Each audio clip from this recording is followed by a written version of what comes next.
Well, howdy there, folks. We got a lot to talk about in today's video, including I bought, 10 stocks here today. Spent over $30,000 on those stocks. I'm going to share what those stocks are in this video, and I can guarantee you no one would be able to guess those 10 stocks because there's definitely a couple stocks in there that are not my usual buys. Let's just put it that way. So first off, getting into the markets here today, Dow was actually down. NASDAQ had a pretty decent day, up 1.4%. The moves, though, we're not very inspiring, and we'll go over that in just a moment, okay?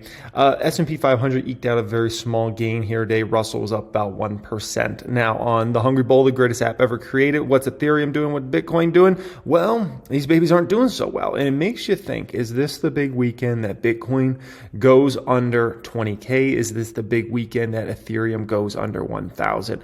We shall see. I'll keep you guys up to date on that, but it's not looking good. I can tell you that. When you have the NASDAQ go up like that and you still can't have Bitcoin and Ethereum go up, it's not a very strong feeling going into this weekend. I'll put it like that, okay? So look at this. Big tech, not an inspiring day at all, in my opinion, out there in the market. You look at these moves here today, and it's just kind of lame. I mean, coming off of such a horrible week for so many of these stocks, and honestly, really like a past 7-8 months for a lot of these stocks, but really the past week, it was just awful for a lot of these stocks. It's been destroyed. And look at a Tesla today, up 1.7%.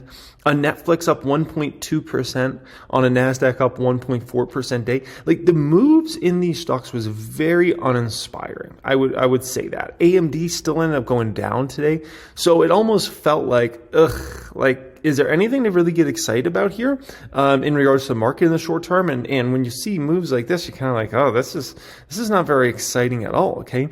Now, look at this.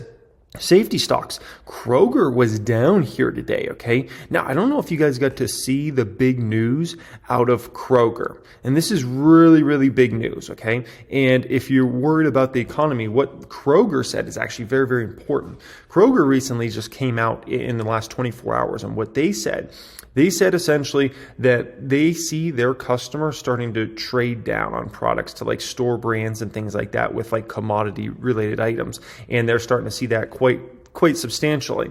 And so if you think about something like that, that means definitely the consumer's being hit, which we all honestly know they're being hit.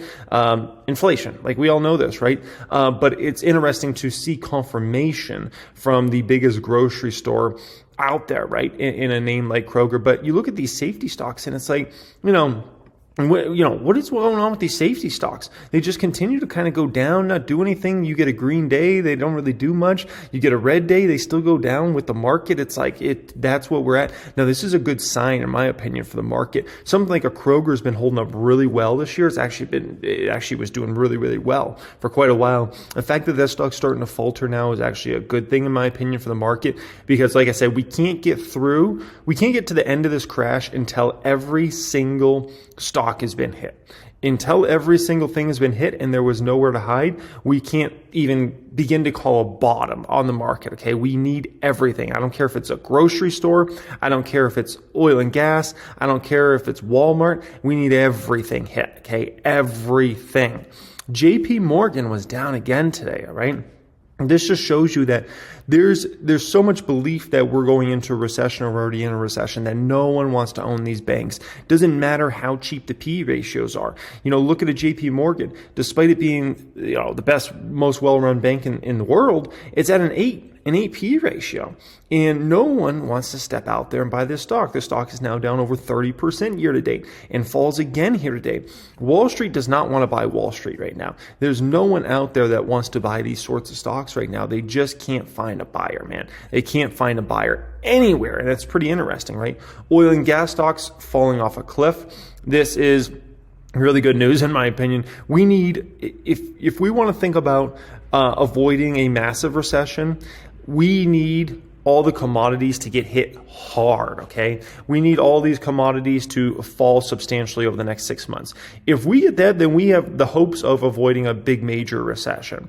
But we need that to happen. If all these commodities stay high and inflation keeps going out of control, man, it's going to be hard to not avoid a big recession where unemployment climbs substantially, okay? So this is a sign in the right direction. Oil and gas stocks falling. ConocoPhillips down 8.5% today. Marathon down 5.8%. 5.8%, ExxonMobil down 5.7%, Shell down about 5%, Chevron down 4.5%. These stocks have had just about their worst week since March of 2020. Like, these stocks got absolutely hammered. Look at this, okay? This is insane. ConocoPhillips down 17% in the past 5 days. That's nothing. Look at this one. Marathon down almost 21% in the past 5 days. So we need this. And I know for the folks that are more traders and they've been trying to trade in, into these oil and gas stocks to hide out somewhere, I'm sure they don't like it. But at the end of the day, if we want to avoid it, and at the end of the day, if you want to avoid oil tanking through the floor, we need, honestly, oil to go down. We need all these commodities to go down, or we'll end up in a massive, colossal recession. So we need this to play out. This is good. And honestly, we need this to continue to play out for quite some time here, okay? Now, if we take a peek at where we are at in the markets overall now, as of today, going into the weekend, Russell now down 32.4% from all-time highs. The NASDAQ down almost 33% from all-time highs. S&P 500 around a 24% down move from all-time highs. And Dow is now approaching 20% as well. Dow and S&P still have a lot more catching up to do to get into range where the NASDAQ and Russell are at. They might not ever get there all the way, but they need to keep moving in that direction. So that's kind of going on there. I don't have stock market memes for you guys here today. There was nothing good out there in the stock market space. So we got Drake memes today, okay? Got all pumped, man. All of a sudden, it was like he was releasing this surprise album last night. Got all hyped for that. Drake's surprise albums, like when the teacher surprises you, the class with a pizza party, you end up with this. Oh, man. Gosh, okay?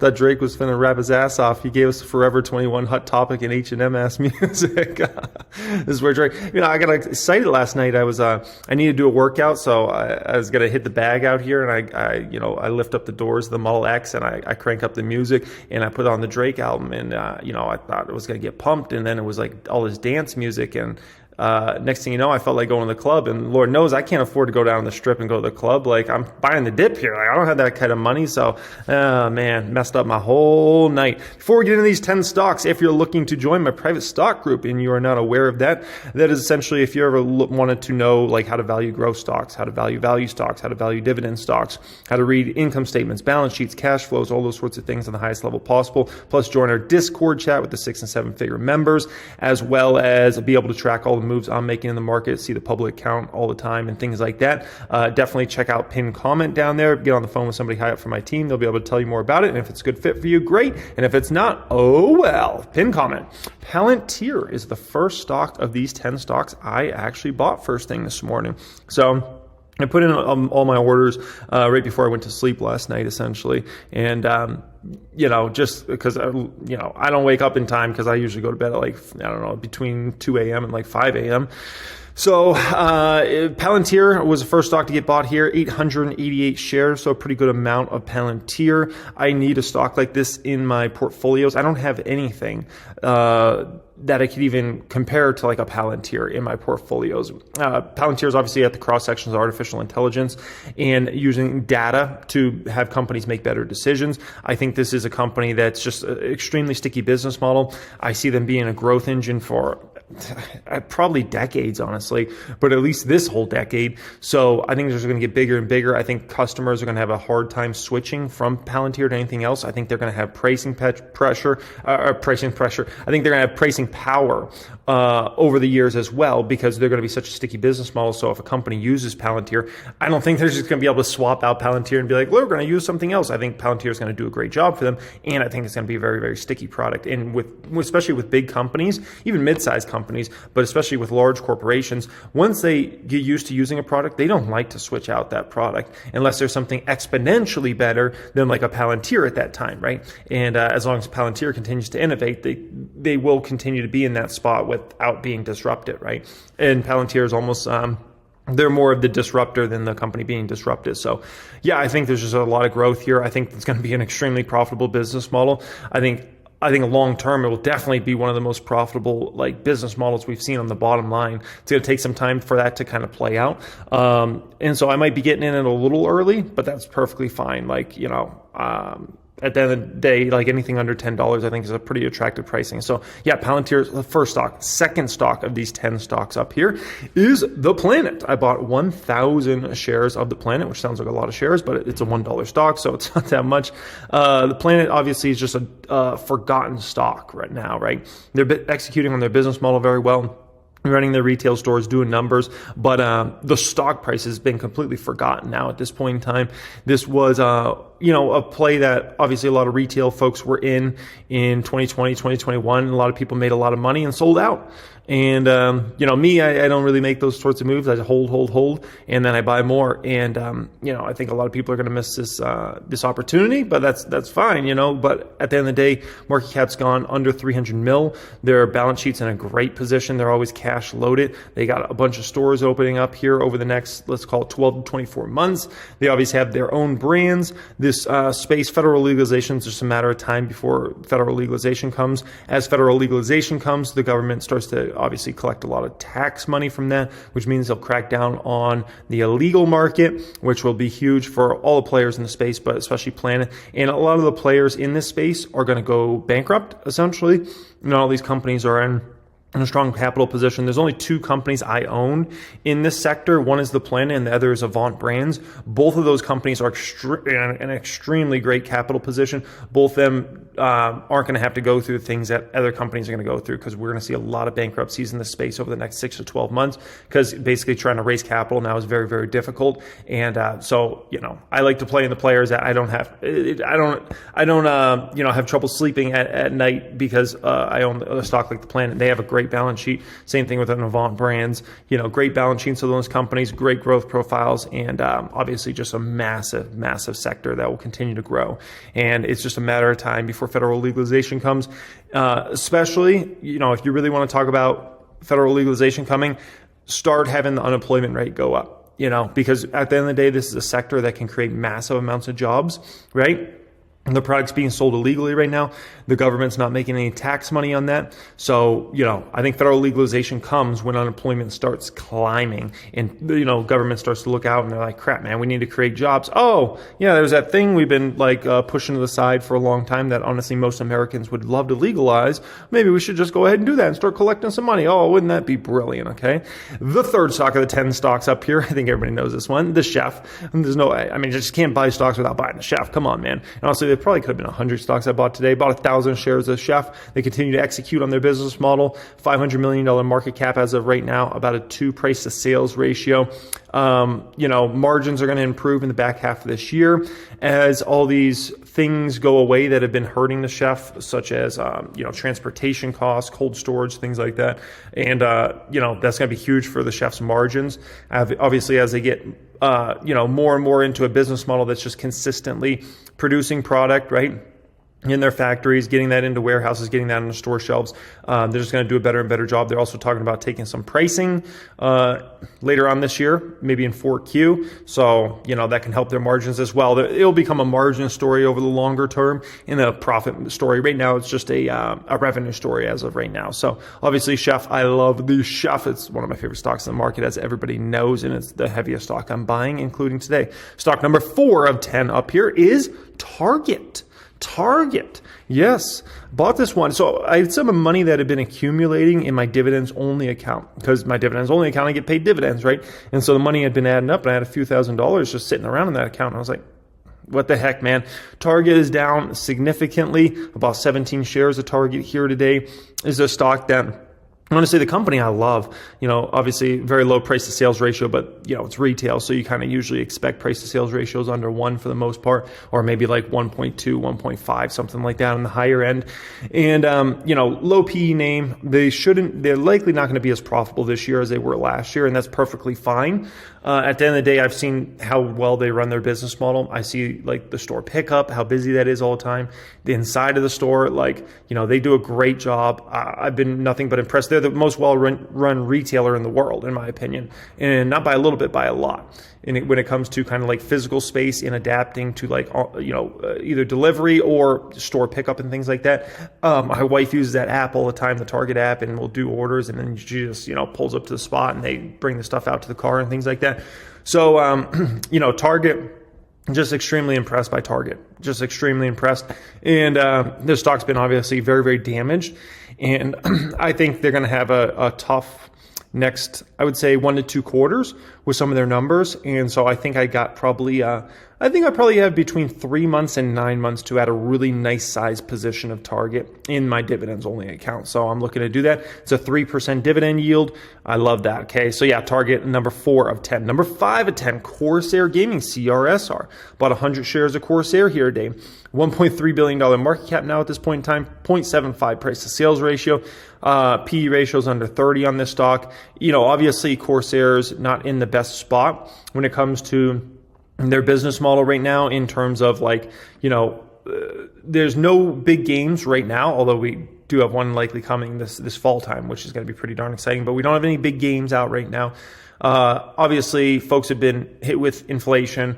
There's no stimulus money or anything like that out there right now. So in the short term, it's like Corsair's not the most exciting stock. So it's kind of like a forgotten stock right now.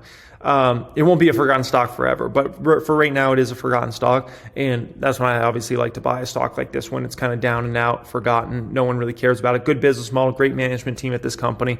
They will have their time to shine again. And Corsair is a funny business model. It's going to go through some cycles where it's really hyped, especially when there's a big game out and everybody's excited, right? When there's some sort of big game out, everybody's going to get really, really hyped about Corsair again. And the stock will make some, insane moves where it goes up 50%, 100% in like a snap of fingers. And it has some time periods like it does right now where just, no one's really excited about anything in this sector. And so therefore, everybody just completely forgets about a stock like this and it just flounders at $13, $14 a share. So I was out there buying it. I don't forget about it. I love it. Okay. Number 6 of these 10 stocks up here is Meta. So I bought 20 shares of Meta here today, right? And obviously the stock's been hammered, under a $500 billion market cap on this one, a 12 PE ratio on this one is just silly. Obviously Facebook, Instagram, WhatsApp, metaverse opportunity with Oculus, and, just a company that I think is pretty darn easy money and great balance sheet on this company. When the NASDAQ starts coming back, Meta's going to come back just with it, and it'll do actually much better than the NASDAQ does. So, yeah, I love Meta there. Number 7 of 10 stocks up here is Honest. I bought 1,000 shares of Honest here today, which obviously diapers, wipes, makeup, beauty products, things like that. And they just continue to grow their brand. They continue to get bigger and bigger.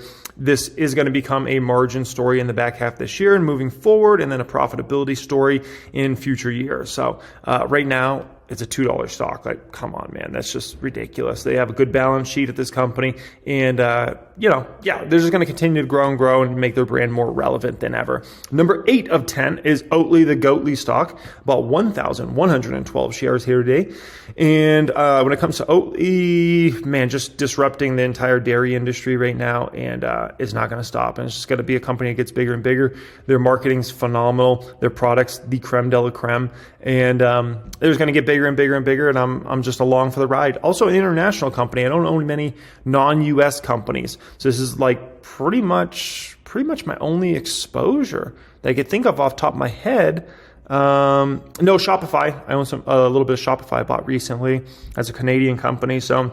But I don't own too many stocks that are non-US. So this is one of my very few that I do. But Oatly's a company that, my gosh, there's so much growth. Like it's one of those stocks that, if you're talking about a company that could 5x, 10x their revenue over this decade, this is that sort of company. So where they just, it's infinite. It's literally infinite in terms of their growth over the next decade. The 9th stock, these 10 stocks, is Amazon. So I bought 10 shares of Amazon here today. E-commerce, Amazon Web Services, great balance sheet at this company, cash flow machine. P ratio looks relatively high for Amazon, but it's not, it's almost like a little deceiving because Amazon was never even known as like a very profitable business model or a company that didn't even really focus on profitability until like the past 5 or 6 years. So Amazon has such a long way to go with their profitability. It's ridiculous. So if you see it and it looks expensive at like a 50 P ratio, believe me, it's really not expensive at all. A company like Shopify fits that category as well in terms of just companies that have so much further to go with their profitability and things they haven't even touched yet. And we've kind of seen that play. We've gotten glimpses of that from Amazon over the past, I would say, 5 or 6 years, essentially. So yeah, number 9 of 10. And what's the 10th of these 10 stocks up here? That is PayPal, PYPL. I bought 20 shares of PayPal here today. PayPal has just obviously been obliterated. Great income statement, great balance sheet, great cash flows in this company. 24 PE ratio, which is way too low for a fintech like this. They own PayPal and Venmo. And yeah, I think PayPal has a very, very bright future in front of themselves. And obviously, I want to be part of that. So I'm picking up some shares. That's it, guys. Hope you enjoyed this as always. Much love. Let me know what you think about any of these stocks. If you're looking to join my private stock group, check out pinned comment down there and have a great day.